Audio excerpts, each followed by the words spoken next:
नमस्कार, आप देख रहे हैं उत्तराखंड का बुलेटिन और मैं हूं आपके साथ स्मिता सिंह। बुलेटिन की शुरुआत करते हैं बड़ी खबरों के साथ। उत्तराखंड में लगातार हो रही भारी बारिश ने जहां पूरे प्रदेश में कहर बरसाना शुरू कर दिया है और इसके चलते प्रदेश के तमाम नदी नाले उफान पर है, तो वहीं काशीपुर महादेव नदी में बीते शाम हल्द्वानी बनपुरवा में युवक के डूबने के बाद उसकी खोजबीन में लगी एसडीआरएफ, नगर निगम कोतवाली, पुलिस और क्षेत्रीय प्रशासन की टीम ने रात भर चले ऑपरेशन के बाद आज डूबे युवक लाश को बरामद कर लिया है। आपको बता दें कि बीती रात काशीपुर के एसडीएम और तहसीलदार को सूचना मिली कि महादेव नहर में हल्द्वानी से सैर सपाटा करने आए 2 युवक नहाते हुए डूब गए हैं। वहां खड़े लोगों ने एक व्यक्ति को किसी तरह से बचा लिया, जबकि हल्द्वानी निवासी 20 वर्षीय कार्मिल नामक युवक डूबता हुआ तेज बहाव में बह गया और सूचना पर हरकत में आए प्रशासनिक अमले एसडीआरएफ की टीम ने रात भर सर्च ऑपरेशन चलाते हुए युवक की तलाश की है, लेकिन युवक रात को टीम को बरामद न कर होकर आपको बता दें कि जिसके बाद युवक की तलाश को सर्च अभियान चलाया गया और जहां एसडीआरएफ सहित अन्य टीमों ने रेस्क्यू ऑपरेशन चलाते हुए महादेव नहर से वहीं डूबे हुए कामिल को शव बरामद कर लिया गया है।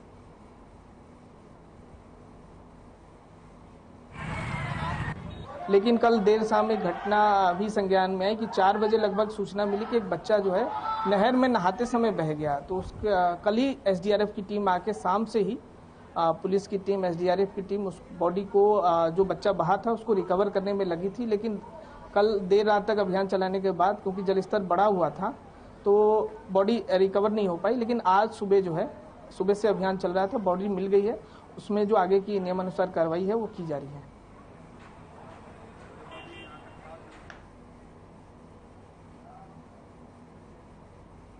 सीएम पुष्कर सिंह धामी ने हरेला पर्व के अवसर पर मुख्यमंत्री आवास परिसर में वृक्षारोपण किया और उन्होंने आम की वही पूजा वृक्ष प्रजाति का भी लगाया है और मुख्यमंत्री ने कहा है कि हरेला प्रकृति के संरक्षण और सर्वधर्म का पर्व है। हरेला पर्व के उपलक्ष्य में प्रदेश में सामाजिक संगठनों, संस्थाओं और विभागों के माध्यम से व्यापक स्तर में वृक्षारोपण किया जाएगा। उन्होंने यह भी कहा कि जल संरक्षण और जल धाराओं के पुनर्जीवन की दिशा में राज्य में अनेक प्रयास किए जा रहे हैं। राज्य में 1200 से अधिक अमृत सरोवर बनाए जाएंगे और इस दिशा में आगे भी लगातार कार्य होंगे।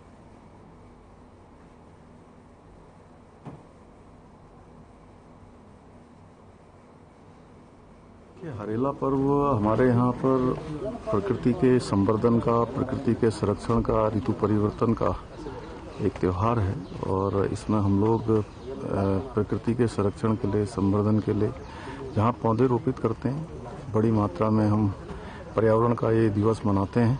और इस बार हमने पूरे प्रदेश के अंदर लक्ष्य लिया है कि सभी संस्थाएं, सभी स्कूल, सभी हमारे संगठन सब मिलकर, सरकारी, गैर सरकारी, सभी बृहद रूप से वृक्षारोपण करें। और इस बार की हमारी थीम है जल संचय और जल का संवर्धन हो, संरक्षण हो, उसके क्षेत्र में जो हमारे स्रोत हैं उनका पुनर्जीवन हो। और इसके लिए हमने सरकारी तौर पर रिजुनेवेशन बोर्ड बनाने का भी निर्णय लिया है। वो भी हमारे जो स्रोत आज सूख रहे हैं, धारे, नौले, गधेरे, जो उनको सबको पुनर्जीवित करना है।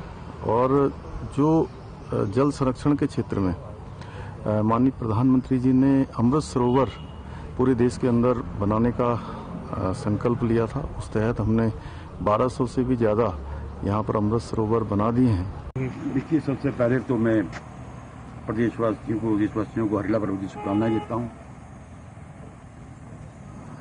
हरेला एक पर्यावरण को बचाने वाला त्योहार है। इसके माध्यम से हम और हमारी संस्कृति को बचाने वाला त्योहार है। आज सुबह से हम वृक्षारोपण कर रहे हैं। पहले मैंने अपनी विधानसभा क्षेत्र में वृक्षारोपण किया था और अभी माननीय मुख्यमंत्री जी के आवास पर माननीय मुख्यमंत्री जी ने, उनकी धर्मपत्नी ने, हमने वृक्षारोपण किया है। और इस बार खाली हम वृक्ष लगा नहीं रहे हैं। देखने में आता है तो वृक्षारोपण तो होता है, लेकिन वृक्ष जो है बच नहीं पाते, उनका सर्वाइवल कम होता है। हमने सभी लोगों को, सभी संस्थाओं को, सभी जनप्रतिनिधियों को ये भी कहा कि जो वृक्ष आप लगाएं उसको बचाने की जिम्मेदारी भी आपकी है। कहा जाता है कि एक वृक्ष लगाना 10 पुत्रों के जन्म देने के बराबर है। और जहां अन्य संस्थाओं के माध्यम से एनजीओ के माध्यम से 2.5 करोड़ से अधिक वृक्ष लग रहे हैं। वहीं हमारा जो हॉर्टिकल्चर विभाग है उसके माध्यम से हमने 6 लाख फलदार पौधे लगाने का हमने संकल्प लिया है।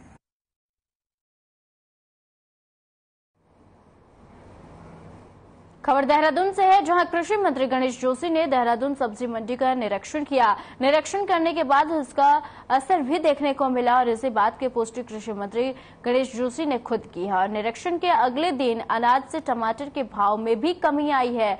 मंत्री ने अधिकारियों को मंडी में सफाई व्यवस्था पर खास ध्यान देने के अधिकारियों को निर्देश दिए हैं। मंत्री गणेश जोशी ने मंडी में आढ़तियों से टमाटर के भाव की जानकारी ली और मंत्री ने मंडी में बाहर टमाटर की लिस्ट भी लगाने के लिए दुकानदारों को कहा है।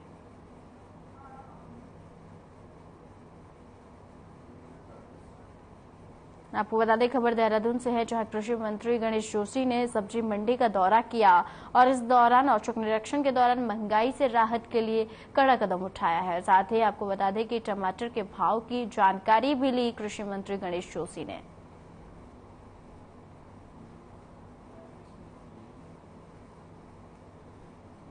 और देखिए, आज देखा होगा टमाटर का भाव बिकना शुरू हो गया। कल जब जैसे परसों में दिल्ली से पहुंचा, मुझे जानकारी मिली कि मार्केट में 180-200 रुपये का टमाटर बिक रहा है। और कल मैं अपने अधिकारियों को लेकर मौके पर पहुंचा, वहां पर टमाटर 80 और 90 रुपये किलो है। तो 20-30 रुपये किलो का मार्जिन होना चाहिए। आज उसका प्रभाव भी नजर आया है। अभी मैंने जब अपने घर से बाहर निकला, मैं सब्जी की दुकान में पूछा तो 130 रुपये किलो टमाटर बिकना शुरू हो गया, 210 से। तो ये भी वो है कि हमें इन चीजों का भी ध्यान करने की जरूरत है। मैंने सभी जिला अधिकारियों को, सभी मंडी के सेक्रेटरीज को अपने सेक्रेटरी के माध्यम से सूचित करा दिया है कि भविष्य में इसकी प्राप्ति न हो, लोग बीच में ज्यादा मार्जिन न लें, ये सुनिश्चित करें और उनकी सब्जियों के दाम जो है स्थिर हों।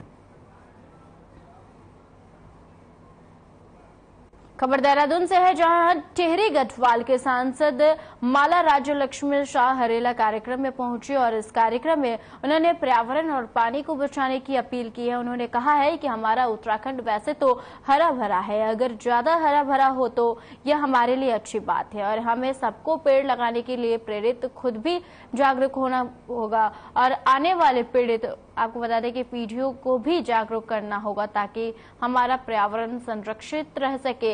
इसके अलावा जो जमीन के अंदर से पानी 200 फीट पर निकले हैं और जो समस्या है वो जल्द से जल्द सुलझ जाए, यह काम हम सबको मिलकर ही करना होगा।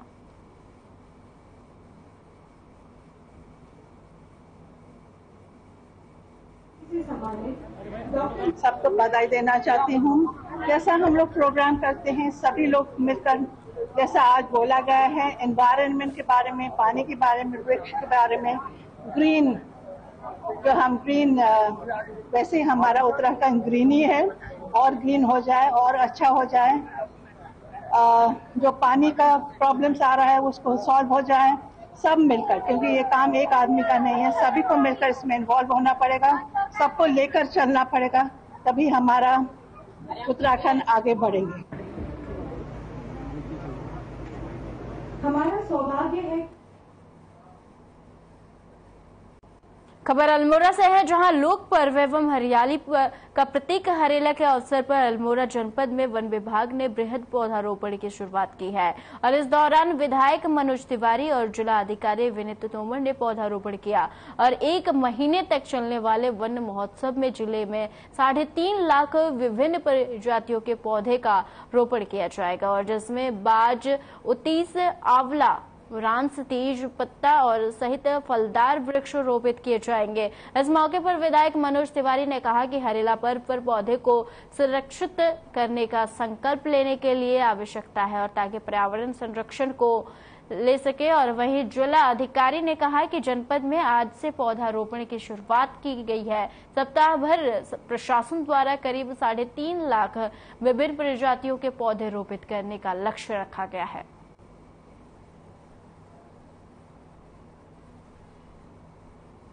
ये हरेला पर्व हमारा हरियाली का प्रतीक है और हम सबको एक संकल्प लेने की आवश्यकता है कि इस वर्षा ऋतु के आगमन पर और हरेला पर्व पे हम सबको ज़्यादा से ज़्यादा जो हमारे वृक्षा का रोपण करना चाहिए और उसके साथ साथ जो वृक्षा का रोपण होना चाहिए या तो हमारे जो चौड़ी पत्ती के वृक्ष हैं, चाहे बांज हो, चाहे उतीस हो, चाहे महेल हो, इनका, और दूसरी ओर जो हमारे जहाँ पर बसासत है वहाँ पर फलदार पौधों का रोपण करना चाहिए, जिससे कि हम हरियाली का भी संदेश दें, पर्यावरण भी संरक्षित रखें और शुद्ध हवा हमारे लोग को मिले। और सबसे ज़्यादा जो महत्वपूर्ण है आज की जो चुनौती है कि जो जल का संचय कैसे हो, तो वृक्षारोपण से कहीं ना कहीं जल का संचय भी होगा और जो हमारे स्रोत हैं, नौले हैं, गधेरे हैं, उनका वो रिचार्ज होंगे।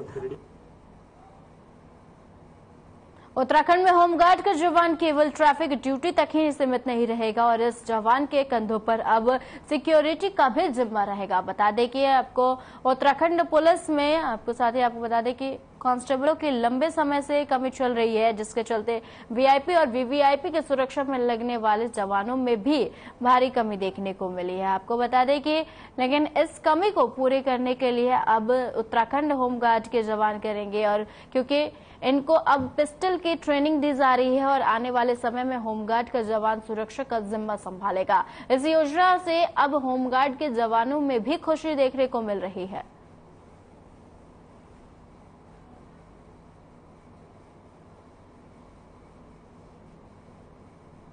को ट्रेनिंग के लिए ही हमने बुलाया है।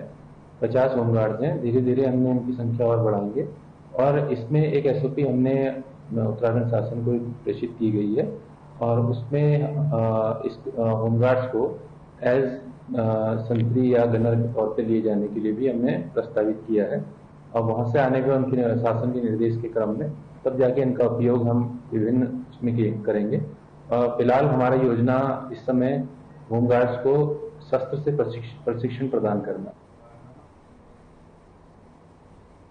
कांग्रेस के वरिष्ठ नेता और राष्ट्रीय प्रवक्ता सुप्रिया श्रीनीत वहीं देहरादून पहुंचे और जहां उन्होंने प्रदेश कांग्रेस कमेटी में पत्रकारों से बातचीत की और एक सवाल के जवाब में सुप्रिया श्रीनीत ने प्रधानमंत्री मोदी के मन की बात पर तंज कसा और कहा कि जनता अब पीएम मोदी के मन की बात नहीं बल्कि अपने मन की बात बताना चाहती है। उन्होंने यह भी कहा कि इसलिए राहुल गांधी भारत जोड़ो यात्रा में अपने मन की बात न करते हुए जनता के मन की बात सुनते हुए नजर आए और जनता ने खुलकर अपनी समस्याओं को राहुल गांधी के सामने रखा।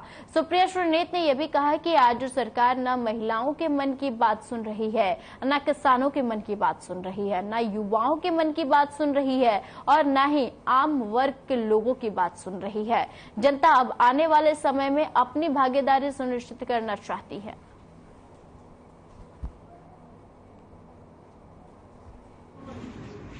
एक सबसे बड़ा आकलन है कि इस नफरत के बाजार में मोहब्बत की दुकान खोलनी बहुत जरूरी है।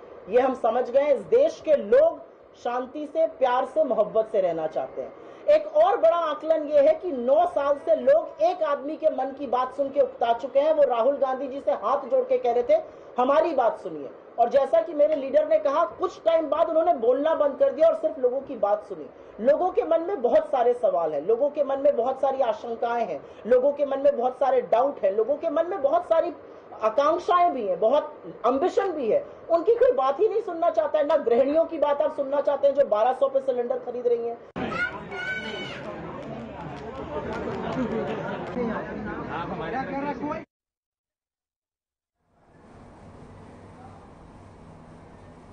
एक तरफ लगातार हो रही बारिश के पानी से जलभराव की समस्या से लोगों को दो चार होना पड़ रहा है, तो वहीं अब दूसरी तरफ बारिश के पानी में ग्रामीण क्षेत्रों में मगरमच्छ भी बहकर आ रहे हैं। दरअसल नगर पंचायत पेरार कलियर के वार्ड नंबर 3 के तालाब में मगरमच्छ दिखाई दिया है। तालाब में मगरमच्छ दिखने से क्षेत्र के लोगों में दहशत का माहौल बना हुआ है। मगरमच्छ के डर से लोग रात में सही ढंग से सो भी नहीं पा रहे हैं और सभासद ने क्षेत्रीय अधिकारी को इसके बारे में अवगत कराया और वन विभाग के कर्मचारी जानकारी मिलने पर मौके पर पहुंचे और मगरमच्छ को पकड़ने के लिए जाल और पिंजरा लगाया गया और स्थानीय लोगों ने और सभासद ने अधिकारियों से मगरमच्छ को जल्द से जल्द पकड़ने की बात कही।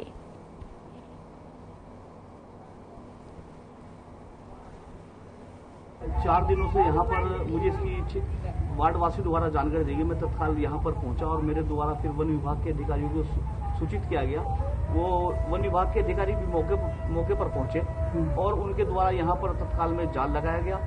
पहले दूसरी तरफ लगाया गया, वहां नहीं पहुंचा, फिर अलग जाल का स्थान चेंज किया गया, फिर दोबारा फिर जाल का स्थान चेंज किया गया।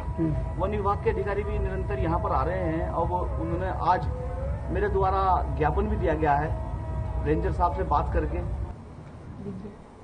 पौड़ी के नगर पालिका कॉम्प्लेक्स में स्थित दीप जनरल स्टोर में आग लगने से लाखों रुपए का सामान जलकर खाक हो गया है।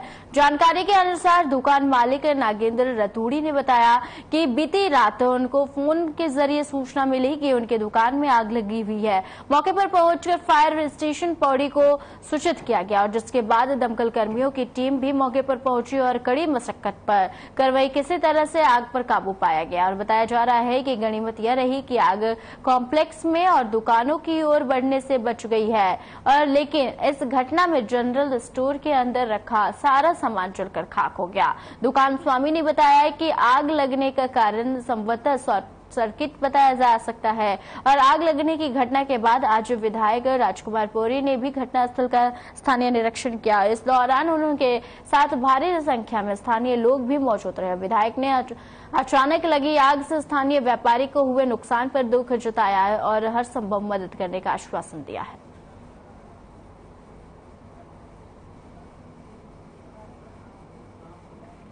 तो स्टोर था हमारा, तो इसमें सभी माल हमारा मिक्सअप था। तो 10 लाख रुपए तो हमारे काउंटर थे और 2 हमारे फ्रिज जल गए हैं और 3 फ्रिज था हमारे पास।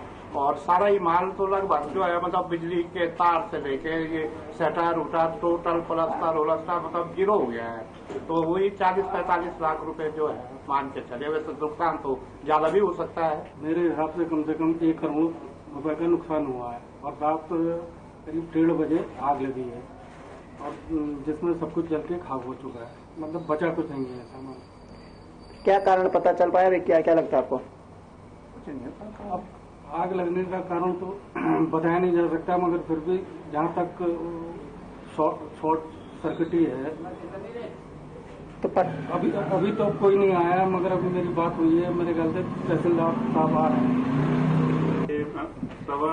1 या 1:30 बजे हमें फोन आया कि आपकी दुकान में आग लगी है।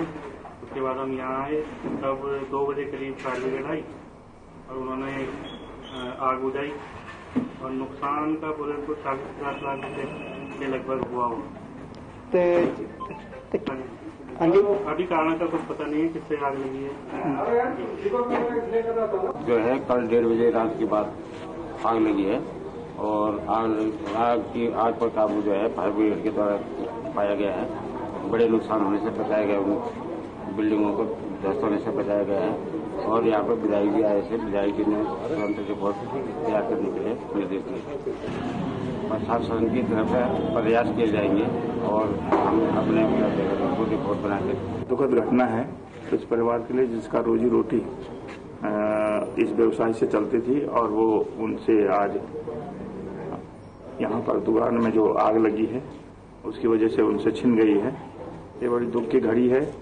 मैं उनके साथ हूँ इस घटना के साथ और प्रशासन भी यहाँ पर उपस्थित है। प्रशासन ने इसका मुआयना किया है। मैंने भी यहाँ पर तहसीलदार उपस्थित हैं खत्री जी, उनको रिपोर्ट जल्दी सबमिट करने के लिए कहा है। विकासनगर के सहसपुर थाना क्षेत्र के रामपुर में बीते 14 जुलाई की देर रात कांवड़ियों और स्थानीय लोगों के बीच विवाद हो गया, जहां सहसपुर थाना पुलिस को मिली तहरीर के आधार पर पूर्व जिला पंचायत सदस्य राशिद अहमद और अज्ञात लोगों के खिलाफ संबंधित धाराओं में मुकदमा दर्ज किया गया, जिसके चलते सहसपुर थाना पुलिस मामले की गहनता से जांच पड़ताल करते हुए आरोपियों पर शिकंजा कसने जा रही है। और वहीं दूसरी ओर इस मामले में नामजद आरोपी बनाए गए पूर्व जिला पंचायत सदस्य राशिद अहमद ने मीडिया को जारी अपने बयान में उनके ऊपर लगे सभी आरोपों को निराधार बताया है। उनका यह भी कहना है कि उन्हें साजिश और झूठे मामले में फंसाकर उन्हें फंसाया जा रहा है।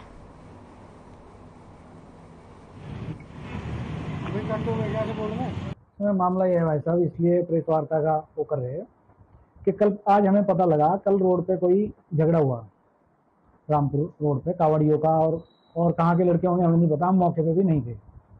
आज हमें दिन में पता लगा, तो शाम को आके हमें ये पता लगा कि तुम्हारी नामजद रिपोर्ट होगी, आपने झगड़ा करवाया। और मेन रोड पे भी कैमरे हैं, पुलिस भी थी, पता लग रहा कि झगड़े के टाइम पर पुलिस भी मौके पे थी, तो पुलिस वाला बता दे। उत्तराखंड के बुलेटिन में फिलहाल के लिए इतना ही। मुझे दीजिए इजाजत। नमस्कार।